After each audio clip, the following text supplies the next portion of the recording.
पंजाब में 2027 में विधानसभा चुनाव होने हैं और लेकिन गठजोड़ को लेके पार्टियों की तरफ से अभी से ही रणनीतियां तैयार हो चुकी हैं। इस समय चर्चा में सिर्फ दो पार्टी है गठजोड़ को लेके, भाजपा और अकाली दल, क्योंकि भाईवाल पार्टी रही है। रवनीत सिंह बिट्टू जो कि केंद्रीय मंत्री भी हैं, वो लगातार ये बात कहते नजर आते हैं कि 117 सीटों पर चुनाव लड़ेंगे। सिर्फ वही नहीं, बाकी सब भी कहते हैं। अब उन्होंने एक कहा है कि अगर हम पंजाब में गठजोड़ होता है अकाली दल के साथ, तो सिर्फ महज 21 या 22 के बीच ही सीटें जो हैं वो अकाली दल को दी जाएंगी। इस पे अकाली दल का क्या कहना है, हमारे साथ इस समय बात करने के डॉक्टर चीमा मौजूद हैं। सर, चुनाव जाहिर अभी तो दूर है, लेकिन तैयारियां तो कहा जाता है कि जब चुनाव में कुछ समय रह चुका है, तैयारियां 2 साल पहले ही शुरू हो जाती हैं। 27 में चुनाव को लेकर अकाली दल और भाजपा के गठजोड़ को लेकर बड़ी ज़्यादा चर्चाएं हैं इस समय। देखिए, चर्चाएं तो चलती रहती हैं, लेकिन हकीकत में कुछ भी नहीं है। ना तो हमारी कभी उनसे बात हुई है, ना उनकी जो अधिकारित लीडरशिप है उन्होंने कभी पार्टी फोरम पे कोई इस बारे में गंभीरता से बात की है। चर्चाएं पहले भी चलती रहती थी, चर्चाएं पार्लियामेंट से पहले भी चलती थी, अलायंस हुआ नहीं। इस करके चर्चाएं तो चलती रहेंगी, लेकिन हकीकत में कोई बात है किसी तरह की ना हमारी बीजेपी से अभी चल रही है। अगर कोई बात किसी स्टेज पे होती है तो वो उस टाइम अधिकारित तौर पे बोला जाता है पार्टी की तरफ से, लेकिन जब कोई बात कहीं हो नहीं रही तो अननेसेसरली जो है उसके ऊपर मैं खबर नहीं बनाना चाहता। सर, रवनीत बिट्टू ये कहते हैं कि अगर आने वाले समय में अगर कुछ संभावनाएं बनती हैं, वैसे तो हम तो 117 सीटों पे चुनाव लड़ रहे हैं, लेकिन संभावनाएं अगर बनती हैं तो 21 से 22 सीटों के बीच में ही आपको दी जाएंगी। इसको आप किस नज़रिए से देखते हैं? देखिए, बीजेपी के साथ हमारा बहुत लंबा रिश्ता रहा है, 22-23 साल का। तो इतना ज्ञान हमें है कि बीजेपी में अगर बात करनी है तो किससे करनी है, फैसला कौन करता है। तो बिट्टू जी तो अभी 6 महीने 8 महीने हुए हैं इनको बीजेपी को गए हुए, इसलिए उनको हक है खुश रहने का, खबर बनाने का। लेकिन हमें मालूम है कि किससे बात करनी है और ज़रूरत पड़े तो कहाँ जाना है, किसके साथ बात करनी है, किसने डिसाइड करना। उसमें बिट्टू जी का नाम तो आता नहीं कभी, लेकिन खबर बनाने का उनको शौक है। आज और नहीं कोई बनी तो ये बना दी। आप किस तरीके से देखते हैं 27 के चुनावों को, क्योंकि जाहिर है बिट्टू इस समय बड़े ज़्यादा एक्टिव नज़र आते हैं पंजाब में, वो लगातार सरकार को भी अलग अलग मुद्दों पर घेरते हैं। हालांकि जो प्रधान है, हालांकि वो रिज़ाइन दे चुके हैं, पार्टी से एक्सेप्ट नहीं किया गया, लेकिन वो बहुत ज़्यादा एक्टिव नहीं नज़र आते हैं। आपको क्या लगता है कि सिख चेहरा लाकर बीजेपी, वो जो बहुत सारे लोगों को अपनी तरफ खींच के लेकर गई थी, वो ज़्यादा कांग्रेसी ही थे, हालांकि मौजूदा थे और वो भी छोड़ कर गए। आपको लगता है कि इन चीज़ों का इम्पैक्ट पंजाब पर पड़ता है, क्योंकि आप तो बड़ी लंबे समय आपने राज किया है पंजाब के ऊपर? देखिए, पंजाब गुरुओं पीरों की धरती है, यहाँ हमेशा साझीवालता की बात चलती है।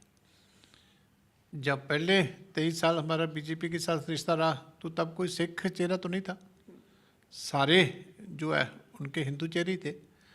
लेकिन कितना अच्छा अलायंस चला, सरकारें बनी, कितनी डेवलपमेंट पंजाब में हुई।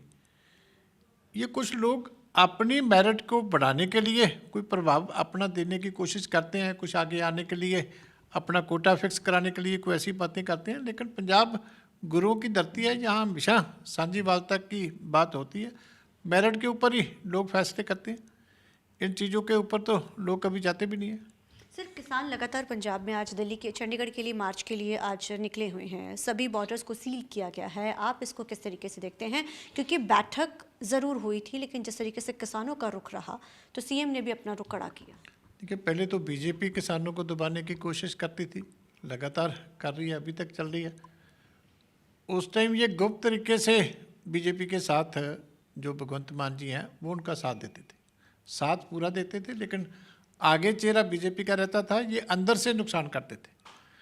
अब शायद इनको हुक्म आ गया, ये खुल के किसानों के पीछे पड़ गए। जिस तरीके किसानों को इन्होंने जलील किया, अपमानित किया, अपने घर बना के, कुछ सोच सकते कि चीफ मिनिस्टर अपने घर पे बातचीत के लिए बुला रहा है और इस तरीके उनका अपमान कर रहा है। और आज जो पंजाब में जो कर्फ्यू जैसे हालात इन्होंने बना रखे कि हर रोड के ऊपर नाका लगा हुआ है, हर एक की तलाशी ली जा रही है, तो ये क्या वो डेमोक्रेटिक तरीके से अगर अपना प्रोटेस्ट करना चाहते हैं तो उनको प्रोटेस्ट की आज़ादी भी नहीं है।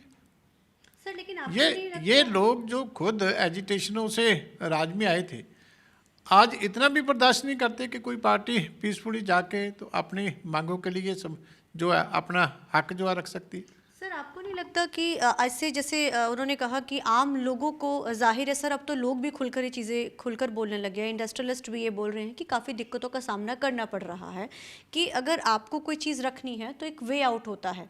तो आपको नहीं लगता कि आम लोगों को परेशान करके इस तरीके से धरना करना एक सही राइट है? क्योंकि हालांकि प्रशासन से वो 34 की मांग वो पहले भी अंदर एंटर हुए थे, इस बार प्रशासन ने मना कर दिया। नहीं लगता कि और भी वे आउट, क्योंकि बातचीत जब चल रही है तो लगता है इस दौरान धरने होने चाहिए? नहीं देखिए, बात यह है कि लोगों की बात सही है, लोग मुश्किल में आते हैं, बिजनेसमैन मुश्किल में आते हैं, मैं उनकी समस्या समझता हूँ, लेकिन रास्ता रोक कौन रहा है? अब आप नेशनल हाईवे जो दिल्ली को जाता है उसको ब्लॉक कर दोगे तो फिर जाम ही लगेगा, तो कहाँ जाएंगे? धरने लगेंगे। एक डेमोक्रेटिक कंट्री में आप ना तो नेशनल कैपिटल में किसी को जाने देते हो, ना स्टेट कैपिटल में किसी को प्रोटेस्ट करने आने जाते हो।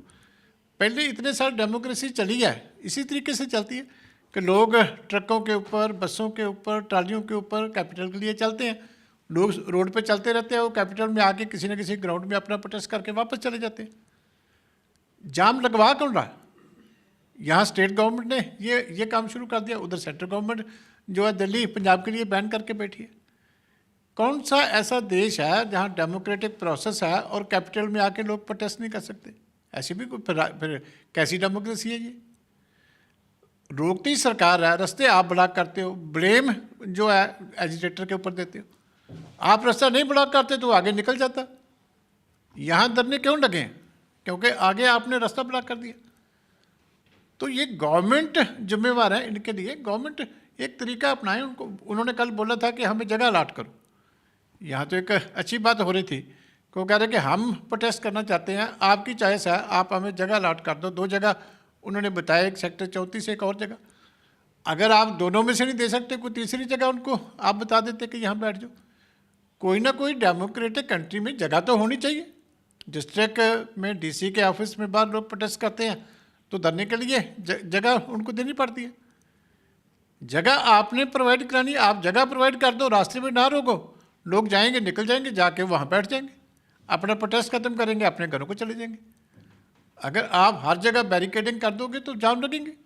उससे आम आदमी परेशान होगा, उससे बिजनेसमैन परेशान होगा, उससे दुकानदार परेशान होगा, लेकिन परेशानी की जिम्मेवार जो है वो केंद्र और सूबे की सरकार है। सर 1 मार्च को कहा गया था कि जो प्रधानगी है वो नाम अनाउंस किया जाएगा, तो अभी तो 1 मार्च से भी समय आगे निकल चुका है, तो कब तक अकाली दल को नए प्रधान मिलने वाले हैं? नहीं, हमारी डेमोक्रेटिक प्रोसेस जो है वो चल रही है। हमारा जो मेंबरशिप ड्राइव है वो लास्ट स्टेजेस पे है। 20 लाख के ऊपर मेंबरशिप जो है हमारी वो वापस ऑफिस में पहुंच गई है। तो थोड़ा सा टाइम लगता है, आजकल फंक्शन काफ़ी होते हैं, शादियों का माहौल है, तो थोड़ा थोड़ा टाइम लोग मांगते हैं। वो 2-4 दिन में सारी प्रोसेस कंप्लीट करके फिर पहले डिस्ट्रिक्ट के डेलीगेट बनेंगे, स्टेट के डेलीगेट बनेंगे, उसके बाद जो है प्रेसिडेंट की इलेक्शन होती है। तो वो हम 10 तारीख को अपने सारे ऑब्जर्वर्स की मीटिंग बुला रहे हैं।